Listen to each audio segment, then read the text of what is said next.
This is Moo Kratha, and if you don't know what it is, well, you will. By the time the rest of the world caught on to Thai food, green curry, tom yum soup, and pad kapow, well, inside Thailand, this is what the young generation was actually eating.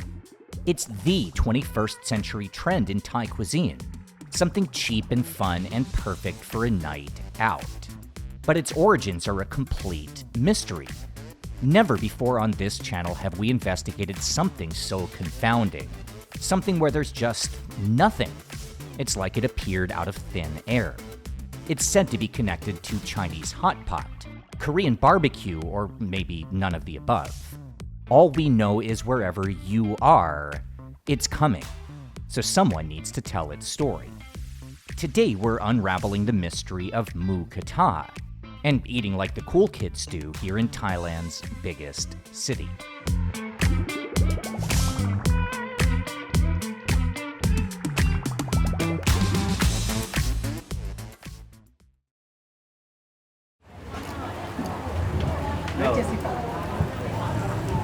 All right, let me try and quickly fundamentally explain to you what we're doing.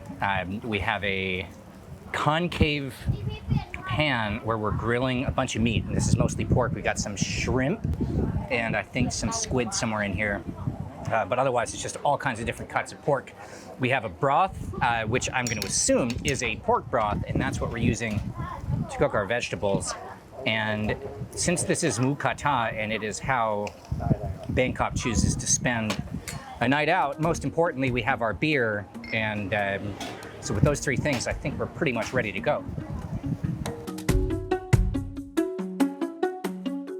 At the end of last year, the head of Thailand's ruling political party announced that what was already happening organically should become official, and the country would begin to promote Moo Kratha as a so-called soft power dish, joining icons like pad thai and tom yum soup.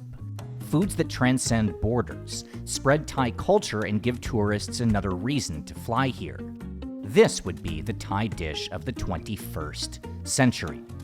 It's hard to describe how much Bangkok is in love with Moo Kratha. Everywhere, in every neighborhood, across from college campuses and inside shopping malls, Moo Kratha restaurants are packed with young people. Teenagers on double dates, classmates, colleagues, friends, and cousins enjoying something that's theirs. In a country of old tradition, this belongs to their generation. It might not be something original. I mean, it does look familiar. But there has to be some credit given for the genius idea of taking two of the world's great sharing foods, hot pot and barbecue, and putting them together into one dish. And the wild thing is, strictly from a food standpoint, it makes so much sense that I have no idea how this never happened before.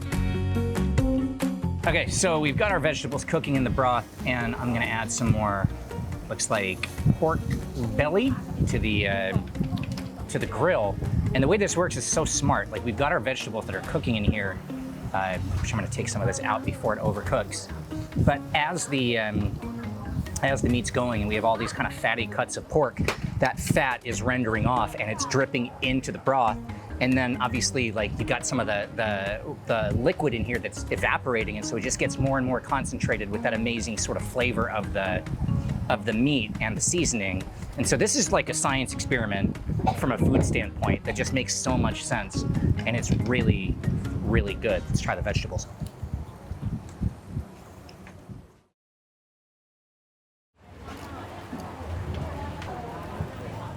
The thing about a dish like this is as it grows, and it seems like every day a Moo Kratha place opens somewhere new, well, so too grow the claims for credit for who actually put these two pieces together. In the early 2000s, when Chinese hot pot took off in Bangkok, this was marketed as a local version of that dish. A few years later, with the explosion of Korean barbecue, well, Moo Kratha was for a few years rebranded as Moo Khao Li, or Korean-style pork. And in the last few years, as its own popularity has grown, well, now it's considered a Thai dish. I mean, you can't get soft power pushing something imported. But the problem with all these origin stories is only one of them can be right. We just don't know which one. So that's where OTR comes in. Actually, if I'm being honest, I'm just really excited to get to spend a day eating stuff like hot pot and Korean barbecue. But regardless, we've got work to do. And when we don't know what we're looking for, well, it helps if we start at the very beginning.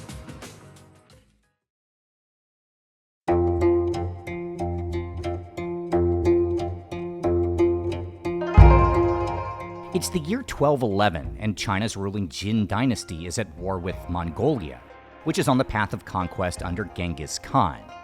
Based in what's now Beijing, a city dangerously close to the Khan's territory, the Jin ordered fortifications of the Great Wall to keep the invaders out. To the north of the wall, the Mongol army devastated the Jin and ransacked settlements before reaching the barrier and finding themselves stuck, searching for a way through in a vast and empty land. Without supplies, the Mongolians had to rely only on what they carried, and at some point, someone, according to legend, Genghis Khan himself, came up with a method of cooking where he'd make a fire, boil water in his helmet, and use it to cook his meat. This soon became the meal of choice for the entire Mongolian army. After a 2-year-long siege, the Mongols discovered a hidden pathway that cut beneath the Great Wall.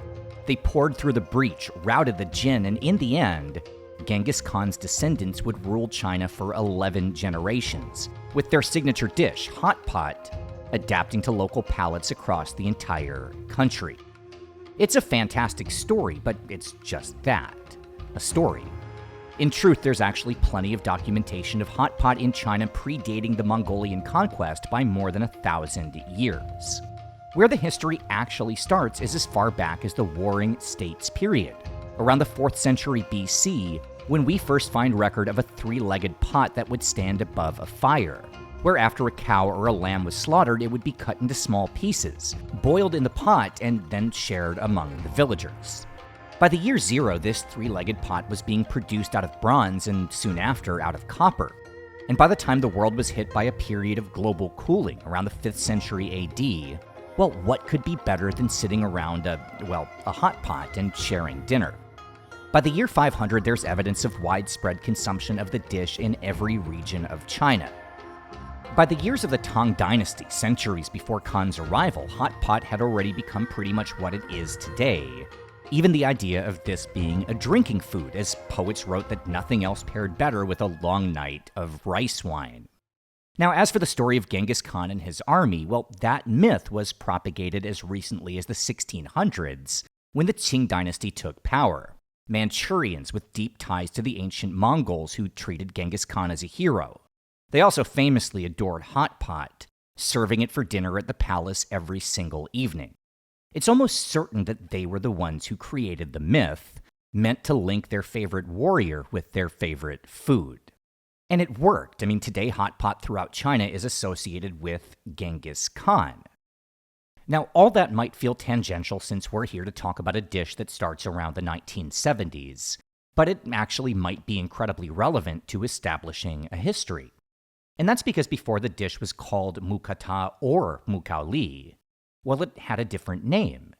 When it was first created, it was called Genghis Khan.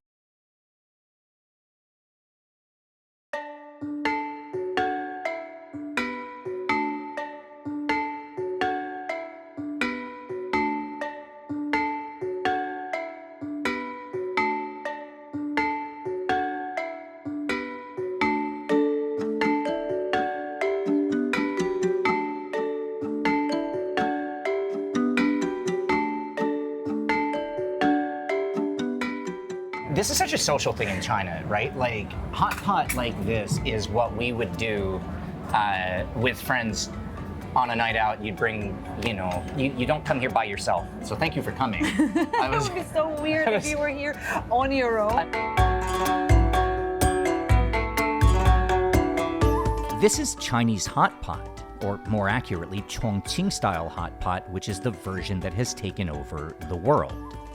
It's thin strips of meat like lamb or beef, along with a massive range of vegetables and things like homemade meatballs, all cooked in a broth made of pure fire, or a milder one if that's what you prefer. So I Get the patatas in, please. Yeah, wait, potatoes going in. Probably need to get a second. Do you want these in the mild side? Everything that I can eat is going to the white side. Okay, this is the Adam Not side. to the dark side. The Chinese hot pot theory as it relates to Moo Kratha is pretty convincing, and it has 4 main components. I mean, first, it's a hot pot. I mean, that's an obvious connection. Then there's the name Genghis Khan. Third, this is a popular Chinese dish, and Thai food is full of recipes brought or adapted from China. And last, I mean, fundamentally, it's the same experience. A night out and a chance to relax with a few drinks and hours of eating and having a good time. They say don't judge people for their choices, and there's a reason why you're supposed to be able to personalize it. But this is, it's like you just put a little bit of spring onion on top of just a bowl of peanut butter. No, it's sesame. Do what makes you happy. Sesame sauce with a little bit of onions. I love this stuff. I'm so happy. I forgot. Oh, yours is nice. Mix it with mine. Which one? You tried mine? Mm-hmm. This one, not the good one. What do you mean not the good one? This is my A+ sauce. This is my backup sauce. All right, as much as we'd like to declare this case closed and just spend the rest of the day doing this, it's not as cut and dry as it seems. Now, other than the part about the fun experience, all those other reasons for why Moo Kratha is Chinese, well, they all have some problems. For one thing, just because this is popular now doesn't mean it was when Moo Kratha first shows up in the 1970s. In fact, as far as we can tell, the only hot pot found in Bangkok 50 years ago was a Teochew version made from fish head. Which makes you wonder about the next point. I mean, not to get too philosophical, but what makes a hot pot, and not just a soup? I mean, this is a hot pot, but the broth in this dish and in Moo Kratha taste totally different and are used in very different ways. Which leaves us with a name, Genghis Khan. And that, well, even that clue might not be what it seems. So for the moment, let's forget Chinese hot pot and go test out another theory.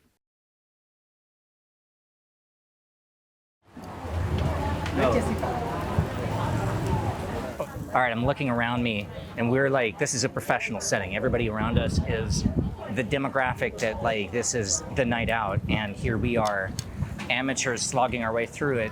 And you look at these beautiful grills that are just arranged perfectly, and I'm just like, slapping stuff on the grill. I have not optimized my grill space very well, but it doesn't matter because it still tastes awesome. The two components of Moo Kratha are the broth and the grill. And given the problems with a potential hot pot origin, well, that brings us to the next theory, the one about Korean barbecue. Now, the reason we started with hot pot is that from the beginning, the idea of a Korean point of origin has a lot of obvious flaws. I mean, if Chinese hot pot is a new global phenomenon, Korean barbecue is straight off the lot. And here in Bangkok, everything Korean is new. I mean, the country's barely even had a relationship until the 1980s. But buried in the history of that dish, there's one thing that jumps out. Something that might be the connection we're looking for. And believe it or not, well, that brings us right back to Genghis Khan. All right, we start once again with the Mongolian army camped outside the Great Wall, but this time we need a bit more context. Let's start with Genghis Khan himself. He was born Temujin, the son of a tribal chief high in the mountains close to Siberia. When he was 8, his father died and another family took control of his tribe, forcing him and his relatives into exile, wandering the steppe in search of food for survival. But there was something about Temujin.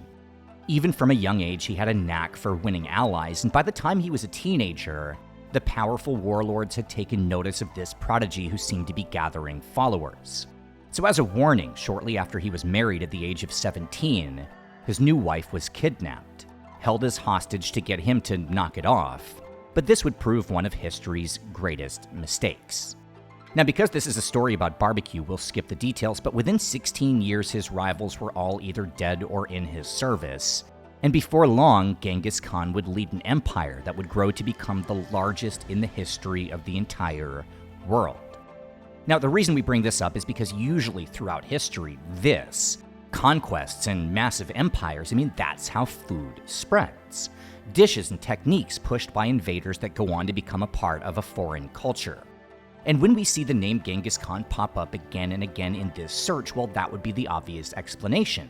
And our job is to follow the path of Mongol influence to figure out how it would eventually lead to Thailand. But the Mongolian Empire was unlike any other. They didn't care about spreading culture, religion, or cuisine. They just wanted land. And when they'd fall around the middle of the 15th century, well, outside Mongolia itself, they'd pretty much leave without a trace. Except in one city. That would be a place called Khanbalik. In the days of the empire, this was the seat of power, a vast settlement of more than 1 million people, a city built as a grid behind high stone walls, the home of the Mongol elite and legendary kings like Kublai Khan, Genghis Khan's grandson. Today, it's a city we call Beijing. Now, in Beijing, there are dishes still served that are said to trace directly to the years of Mongol power, and the most famous, the most iconic, is called Zhi Zi Khao Rou. It's meat, marinated in seasonings used in the Mongolian steppe like cumin and garlic, cooked on a ridged cast iron pan that sits on top of hot coals. You cook the meat first, let the fat render, and then use it to give flavor to the vegetables. And the spread of that specific dish, well, that tells a very interesting story. In the 1910s, a Japanese agricultural researcher named Tokuzo Kumai fell in love with Zhi Zi Khao Rou while stationed in China. On his return to his home island of Hokkaido, he introduced the dish to the local food scene, but it wasn't an immediate success. Japan has its own long history of grilled meats. But in a stroke of marketing genius, Kumai decided that stories sell as well as foods, so he played up the connection to the Mongolian Empire. He repurposed the old legend about the creation of hot pot, except in his version, the helmet was used not for boiling, but for grilling, placed directly onto the flames while Khan's army camped outside the Great Wall. He redesigned the grill into a convex shape to look like a Mongolian helmet, and named the dish Genghis Khan. Now, Genghis Khan barbecue would have some moderate success in Japan, where it can still be found today. But where it really caught on was in Korea, which at the time was occupied by the Japanese. The Genghis Khan grill would quickly become adapted to the ancient tradition of Korean barbecue. And its convex shape and the story about Genghis Khan himself, well, they both still survive to the present. And so at least that gives us something to go on as we test out the second theory.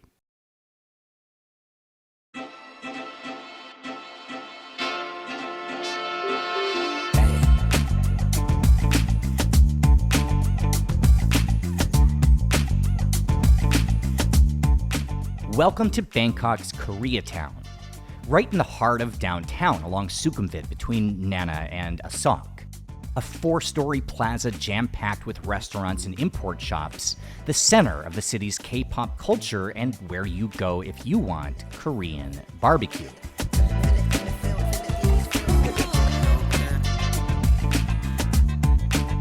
Korea confuses me. I thought this, I thought this was just gonna be a nice little soda. Daria takes a sip and she says, "Oh, this is a lot better than I expected it to be." Wait a minute, it's soju. It's as strong as a beer.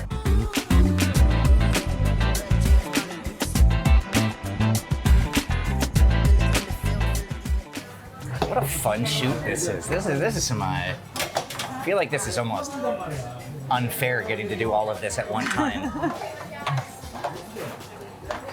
I love Korean barbecue. I love Korean barbecue.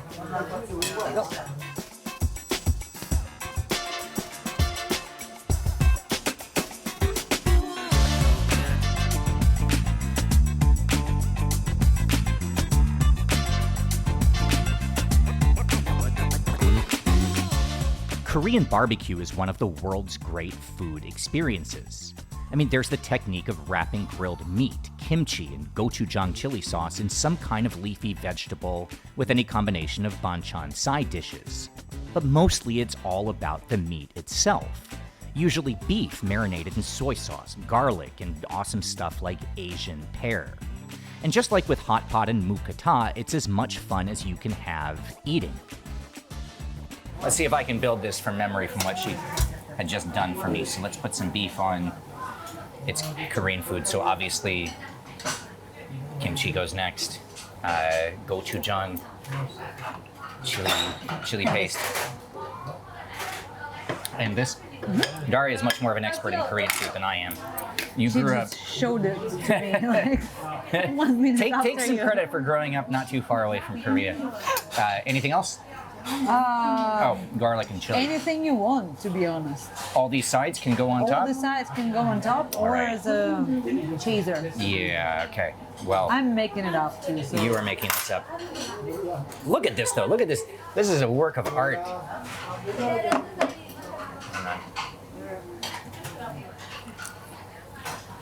on. The biggest clue that we're on the right track is, of course, the grill. I mean, even though the modern Korean barbecue pan isn't identical to the Thai version, if you pour soup around the outside and you trade out beef for the much more locally accessible pork, well, you basically end up with moo kratha. Between that and the name Genghis Khan, we have a major piece of the puzzle. At least to the naked eye, moo kratha must have some connection to Korean barbecue. But of course, it's not that simple, mainly because, as we already mentioned, in the 1970s, Korean barbecue didn't exist in Bangkok. So that puts us back to square one. Unless somehow the Genghis Khan Korean barbecue pan managed to arrive in Thailand 20 years before the dish itself, get turned into something totally unique, and reemerge as its own beloved specialty. It sounds crazy, but actually, maybe it's not. So let's go back to Bangkok in the 1970s and see where that takes us.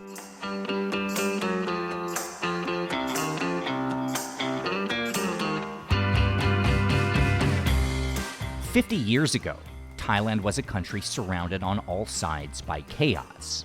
The Vietnam War, the Pathet Lao, and the Khmer Rouge. But at home, Bangkok was booming, the economy on the rise thanks to American investment, and most of all, because of thousands of new Japanese factories. Now, if you want that whole story, watch our video from a few weeks ago about Kanam Tokyo, who knew that, of all things, would end up the key to unlocking this mystery. But basically Japan, whose own economy was undergoing a transition today called the economic miracle, well, it needed a place to serve as a hub for their own outsourced manufacturing. They chose Thailand.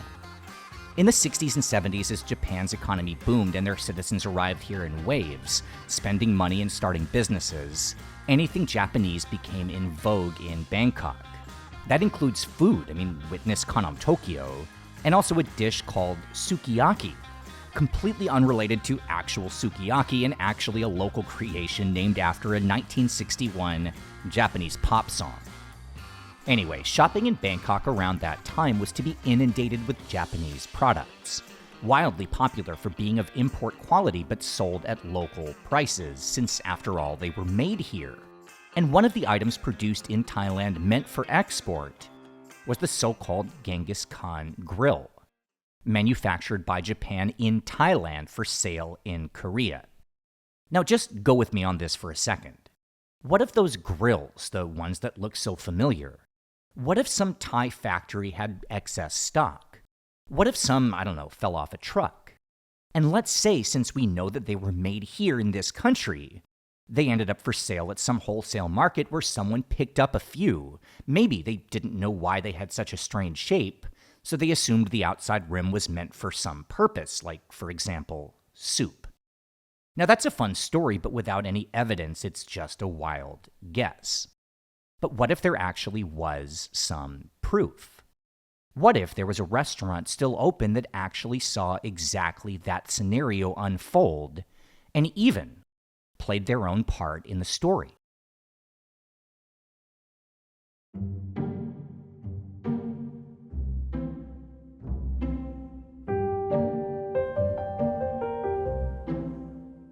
To the northwest of Yaowarat, the heart of Chinatown, there's an alley called Charon Krung number 15.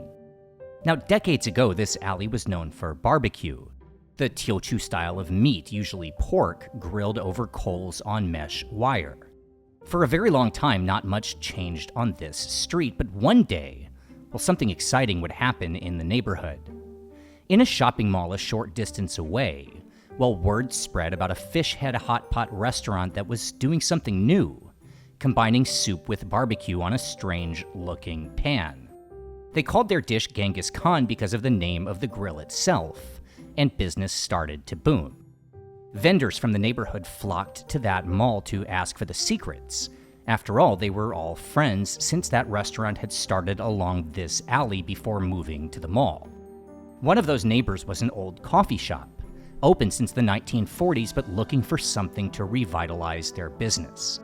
In 1972, they would rebrand, using the dish they learned from that place in the shopping mall. Now, the original restaurant wouldn't last for long. As a matter of fact, they would become so popular not for Moo Kratha but for sukiyaki that they'd grow into a major chain called Yu Thai, which, as a side note, still serves Genghis Khan and their old fish head hot pot. But that coffee shop still serves that first recipe, maybe the last place standing selling the original version. And incredibly, the owner, who was friends with the Moo Kratha founder, is still around, now 96 years old. Though it's her niece, Kanya, 12 years old when the dish was created, who keeps the tradition alive. So your family started this restaurant 80 years ago? 80 years, but just we sell the curry rice and coffee. Okay? We open the restaurant 5 o'clock in the morning. Okay? Suddenly we sell this one. We have to close about 2 or 3 o'clock in the morning. This is why we stopped to sell the coffee. The beginning, you see, in Yawalan, the people sell it. The Teochew Chinese, they sell it. They use the what is it? Not gas. The coal. Charcoal, yeah. And the pan, you see, have the hole. Yeah. The hole on top. Okay. Yeah. So and there is the other one from the Yawalan to sell here. Use this one and the gas.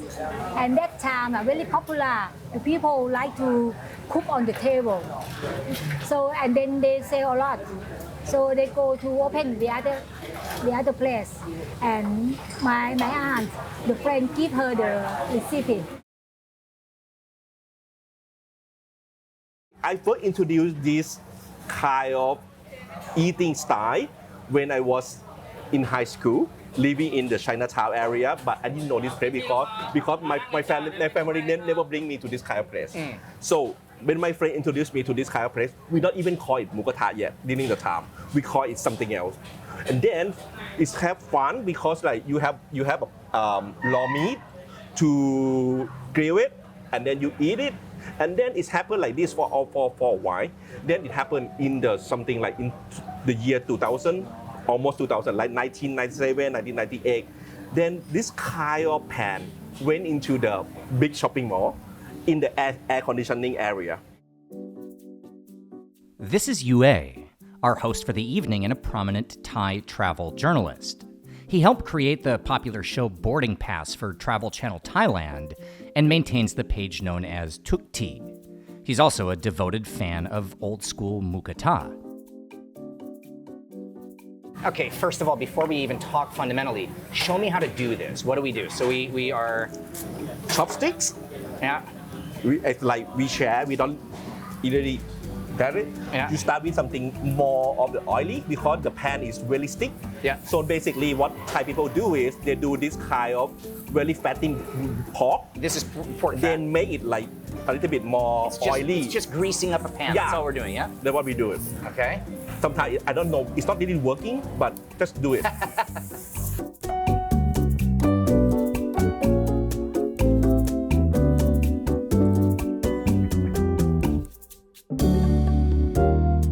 There are differences between the oldest versions of Moo Kratha, the one served here, and what would become popular in restaurants around the region. Most significantly, like pretty much everything else in Chinatown, the food is less sweet. They don't use sugar, instead marinating their pork for a full 5 days in a mixture based around salt. They also don't have the same enormous range of ingredients for grilling, just a few simple cuts of pork. But it's the foundation for the dish, for everything that would come next. And actually, maybe more than we even realized.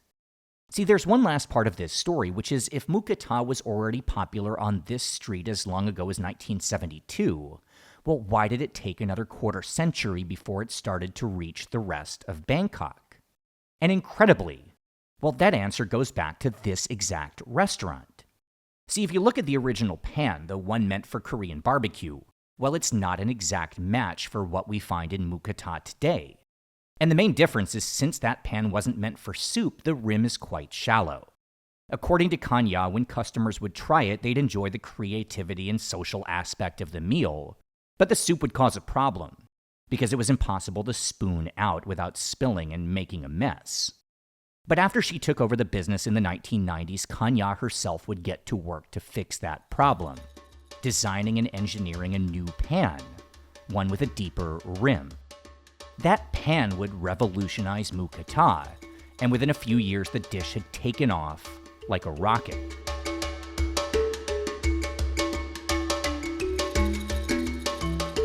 Now, the thing about a story like this is that even if we have the beginning and the end, without documentation we don't know the whole middle.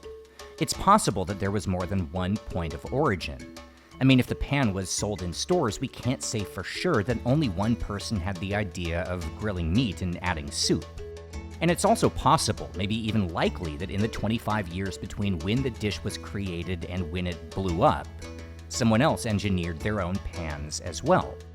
But still, this is a story worth recording, and the best picture we can assemble of the path of Moo Kratha, from ancient Mongolia to the hutongs of Beijing, from Beijing to Japan and Korea, then to Bangkok, and finally, to the rest of the world. If you're watching this in America, if you're watching this in Europe, and you've never been here within the last 15 years, and this doesn't look like the Thai food that you know, is this coming? Should they expect to see this? Is this something that you think is going to grow? Yeah. Because to me, this is, we're already starting to see this expand outside of Thailand. Yes. Is this the next Thai export that the world will find? It is the next Tom Yam Goong for us. For me, I can see because the culture of having this is not only the taste of the food, because the taste of this kind of thing are so different by restaurant. But the vibe of calling it, the vibe of enjoying it, and the vibe of having good time, having this as with a family, with a good friend, it can be a long phenomenon. It can be what the comment would like to be called soft power of Thai market now.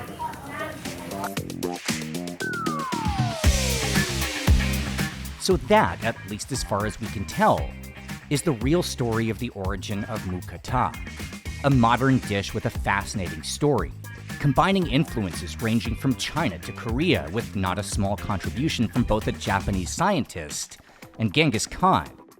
It's a dish that owes its existence to the creativity of Bangkok's Chinese, the unique culture of the 1970s, and most of all, the desire for every generation to find its own identity, combined with the timeless winning formula of a meal eaten together and maybe washed down with a drink or 10. I'm starting to understand the appeal of Moo Kratha. 2 hours just flew by like it was nothing. And the broth, you see now how the broth is got going. Really good. Very good. Yeah.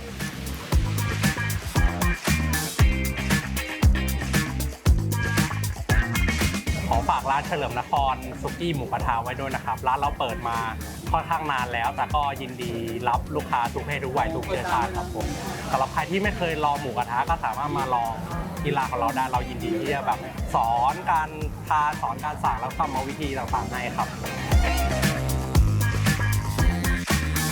It's the old receipt because I don't know the new receipt. I do it because from the curry rice I help her. So when I come to do it, the food, so it's still the old receipt.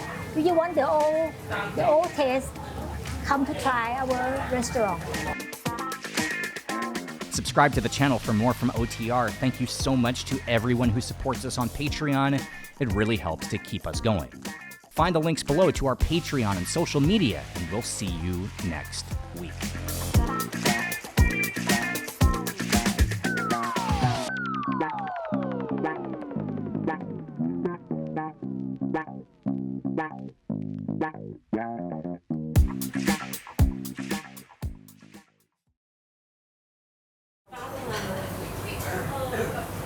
Soju? Is it time?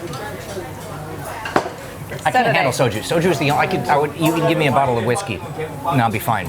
Soju? It's the riskiest drink. It finishes me. I just can't. I cannot drink soju. It's my weakness. Unfortunately. I mean, a sip of it, and the rest of the night is gone. It's done. It's lost completely.